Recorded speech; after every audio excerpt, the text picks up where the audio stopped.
Itel A100 Pro இந்த phone வந்து launch ஆகி 1 மந்த் ஆச்சு. நம்ம கடையில் வந்து அவைலபிள் தான். ஆல்ரெடி நிறைய பேர் வந்து நம்ம கடையில் வந்து பர்ச்சேஸ் பண்ணியிருக்காங்க இந்த ஃபோனு. இதோட ரேட்டுன்னு பார்க்கும்போது 9000 ரூபா சரிங்களா. ஹையர் வேரியன்ட் வந்து 11000 ரூபா சரிங்களா. இந்த 11000 வாங்கினீங்கன்னா உங்களுக்கு நெக் பேண்ட் வந்து ஃப்ரீயாகவே வந்து ஐடெல் தரப்புல இருந்து கொடுக்குறாங்க. 1700 ரூபா மதிப்புள்ள நெக் பேண்ட் சரிங்களா. இந்த பாக்ஸ்குள்ளே இருக்கு சரிங்களா. கண்டிப்பாக உங்களுக்கு யூஸ்ஃபுல்லாக இருக்கும். இந்த ஃபோன் என்கிட்ட வாங்கினீங்கன்னா 2 நெக் பேண்ட் வாங்கிக்கலாம். ஆல்ரெடி கம்பெனி சைட்லேருந்து ஒரு நெக் பேண்ட் வந்து ஃப்ரீயாக கொடுக்குறாங்க. நம்ம கடையில் வாங்கினால நம்ம ஒரு நெக் பேண்ட் ஃப்ரீயாக கொடுப்போம். 2 நெக் பேண்ட் இந்த ஃபோன் வாங்கினீங்கன்னா கண்டிப்பாக பர்ச்சேஸ் பண்ணிக்கலாம். கண்டிப்பாக தளபதி மொபைல்ஸ் வந்து கண்டிப்பாக பர்ச்சேஸ் பண்ணிக்கோங்க. இந்த ஃபோனோட டிசைன் பார்த்தீங்கன்னா அப்படியே iPhone 17 Pro Max மாதிரியே இருக்கும். இதில் வந்து ஒயிட்டு, பிளாக்கு, ஆரஞ்சுன்னு மொத்தம் 3 கலர் அவைலபிள் சரிங்களா. 3 கலருமே நம்மகிட்ட இருக்கு சரிங்களா. ஸ்டாக் நம்மகிட்ட அவைலபிள் தான் சரிங்களா. உங்களுக்கு என்ன கலர் வேணும்னாலும் சொல்லுங்க, நான் வந்து இல்லாட்டி கூட நான் எடுத்து கொடுத்துருவேன் சரிங்களா.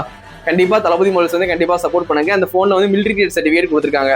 இந்த ஃபோன் வந்து இப்படி வந்து நார்மலாக கீழே போட்டிங்கன்னா எந்த டேமேஜுமே ஆகாது. மிலிட்ரி கிரேட் சர்டிஃபிகேட் கொடுத்துருக்காங்க. கண்டிப்பாக யூஸ்ஃபுல்லாக இருக்கும். அதே மாதிரி இந்த ஃபோனோட சைஸ்ன்னு பார்க்கும்போது 6.6 வந்து கொடுத்துருக்காங்க. ஸ்பீக்கர் குவாலிட்டி சூப்பராக இருக்குது. கேமராவும் அல்டிமேட்டாக இருக்குது. நம்ம தளபதி மொபைல்ஸில் அவைலபிள் தான். இப்போ எல்லா ஃபோனுமே ரேட்டை வந்து இன்க்ரீஸ் பண்ணிட்டாங்க. ஃபோன் வாங்குறது ரொம்ப பெரிய கஷ்டமாக இருக்குது. அப்படி பார்க்கும்போது ஒரு 9000 ரூபாய்க்கு வந்து ஒரு ஃபோன் வேணும் அப்படின்னா ஐடெல் தான் ஒரே ஒரு சாய்ஸாக இருக்கும். 100 டேஸில் வந்து ஸ்க்ரீன் ரீப்ளேஸ்மெண்ட் பண்ணி கொடுக்குறாங்க. நீங்கள் வந்து ஃபோனை வந்து இப்படி கீழே போட்டால் அவ்வளோ ஈஸியாக உடையாது. அப்படி ஒரு வேளை உடஞ்சிட்டா 3 மாதத்துக்குள்ளே உங்களுக்கு வந்து ஸ்க்ரீன் ரீப்ளேஸ்மெண்ட் வந்து ஃப்ரீயாகவே பண்ணி கொடுக்குறாங்க. அது பாக்ஸ் கண்டென்ட்லேயே எழுதியிருப்பாங்க. 100 டேஸ் வந்து ஸ்க்ரீன் ரீப்ளேஸ்மெண்ட் வந்து ஃப்ரீயாக பண்ணி கொடுக்குறோன்ட்டு. அது ஐடெல் மட்டும் தான் கொடுக்குறாங்க. கண்டிப்பாக தெரிஞ்சுக்கோங்க.